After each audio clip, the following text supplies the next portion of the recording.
Կարևոր է, որ շումերական աղբյուրները մեզ են հասցրել տեղեկություններ Արատտայում պաշտվող աստվածությունների մասին։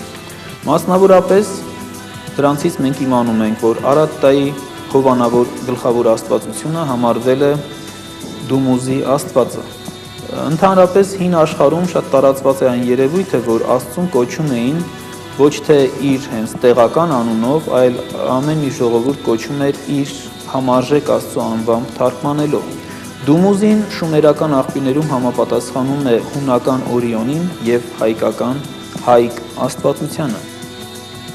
Այսինքն Արատտայի հովանավոր աստվածը Հայկ աստվածն էր։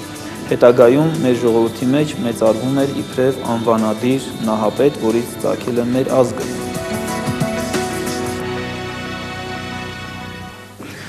Չափազանց կարևոր մեկ այլ տեղեկություն ևս պահպանել են շումերական աղբյուրները, որը չի պահպանվել հայկական ավանդություններում։ Մովսես Խորենացին վկայակոչելով Մարաբասկատինայի Մատյանը իր պատմության սկզբում հաղորդում է չափազանց կարևոր տեղեկություն հայերի ծագման մասին։ Ըստ այդմ, աստվածներից առաջինները ահեղ էին և երևելի մեծամեծ գործերի պատճառ, մարդկության սկիզբ և նրանցից առաջ եկավ հսկաների սերունդը և այդ հսկաներից մեկն էր և մեր նահապետ Հայկը։ Ուշադրություն դարձնենք այս հանգամանքին, առաջին աստվածներից առաջ եկան հսկաները, որոնցից մեկն էր մեր Հայկ նահապետը։ Բնականաբար հարց է առաջանում, առաջին աստվածներից որ մեկի որդին էր մեր նահապետը։ Հարցի պատասխանը չունենք հայկական աղբյուրներում, փոխարենը բարեբախտաբար այն պահպանվել է շումերական աղբյուրներում։ Դումուզի Հայկ աստվածը Հայա Աստծո որդին էր, և Հայա աստվածը ըստ պահպանված տեղեկությունների այն աստվածն էր, առաջին 7 աստվածներից իմաստնագույնը, որը հիմք դրեց մարդկային ցեղին և շատ հետաքրքիր մի մանրամասն, նա էր, որ կավից Աստծո պատկերով և նմանությամբ ստեղծեց մարդկային ցեղը։ Այս տեղեկությունը, որ գրի է առել շումերական աղբյուրը, մեզ հասել է և թվագրվում է Աստվածաշնչի գրի առնվելուց ավելի քան 1000 տարի ավելի վաղ։ Հայա աստվածը հնագույն միջագետքյան աղբյուրներում հայտնի է բազմաթիվ պատվանուններով, որոնցից է Էնկի, որ թարգմանվում է տիրակալ երկրի, Նուդիմուտ, որ թարգմանվում է արարչագործ, արարչաստեղծ և այլն։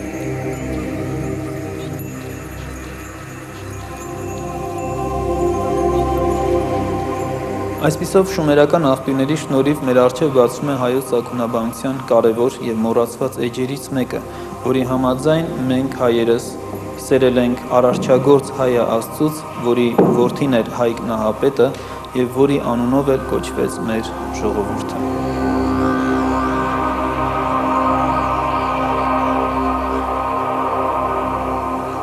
Հնագույն արձանագրություններում մենք հանդիպում ենք երկրանունների գրության երկու տարածված ձև։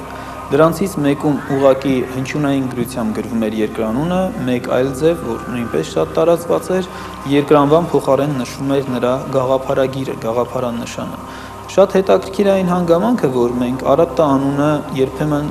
տեսնում ենք գրված Սուբուր կամ Շուբրիա երկրանվան գաղափարանշանով, որը նույն Հայա երկիրն է։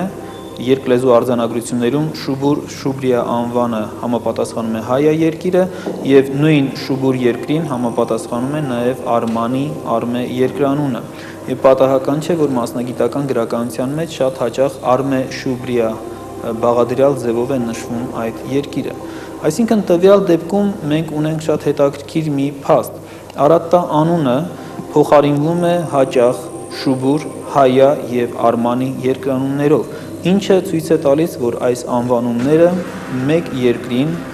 միևնույն ժողովրդի երկրին տրված տարբեր անվանումներ են, և այս անվանումները մեզ են հասել Քրիստոսից առաջ 28-ից մինչև 22-րդ դարերում արձանագրված վիճակում։ Առաջին անգամ 28-րդ դարում Արատտան, այնուհետև 26-րդ դարից սկսած Հայան և Սուբուր կամ Շուբուրը, իսկ 24-րդ դարից սկսած Արմանի երկրանունը։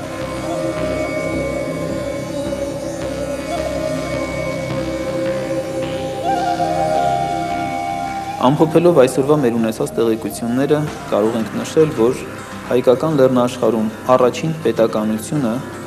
արձանագրված հիշատակվում է Քրիստոսից առաջ 28-րդ դարից սկսած։ Այն եղել է իր կարգերով թեոկրատական միապետություն, իր կայացած պետական համակարգով։ Համակարգի գլուխ կանգնած էր քրմապետ արքան, քրմապետ արքային կից գործում էր բարձրագույն խորհրդակցական ժողովը,